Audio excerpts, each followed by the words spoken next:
جگر پتہ نہیں کیا صحت تو خراب ہے یا کیا چکر ہے پتہ نہیں، عجیب ہی نا. میں تو کل پرسوں سے نا بلکہ 3-4 دن سے بڑا فیڈ اپ ہوا ہوں اسی شپ سے.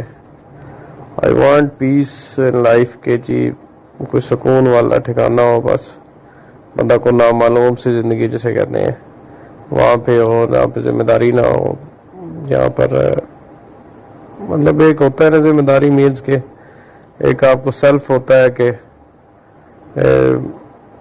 سیٹسفائیڈ آپ ہوں کہ جی آپ جو ذمہ داری ادا کر رہے ہیں وہ 100% ہے. اور یہ مجھے بڑا عجیب سا آج کل فیل ہوتا ہے کہ شاید اسی شپ میں نا آپ سے جب قیامت آئے گی، مر جائیں گے، پوچھا جائے گا، ایک ایک بندے کا حساب ہوگا، تو کس کس کا حساب ہم دیں گے.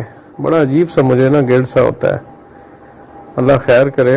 ڈونٹ نو کہ کیوں یہ اتنی، میں پچھلے 5-6 دن سے بہت زیادہ فیل کر رہا ہوں اس چیز کو کہ ایک ایک چیز، ایک ایک لوگوں کا گناہ بھی ہمارے ذمہ ہے اور ثواب تو پتہ نہیں کتنا سارا ہم کماتے ہیں. بڑا جو ہے نا وہ مشکل فیل ہوتا ہے. چاہ رہا ہوں کہ کوئی ایسی ہو کہ چھوڑو ایسی شپ اور یہ ڈی سی شپ اور یہ سارے ڈرامے، اور کوئی ایسی ہو سکون والی جہاں صبح ہو جائے بندہ شام کو گھر واپس آ جائے اور اللہ خیر صلی. عجیب سی سچویشن ہے، میں ایکسپلین نہیں کر پا رہا.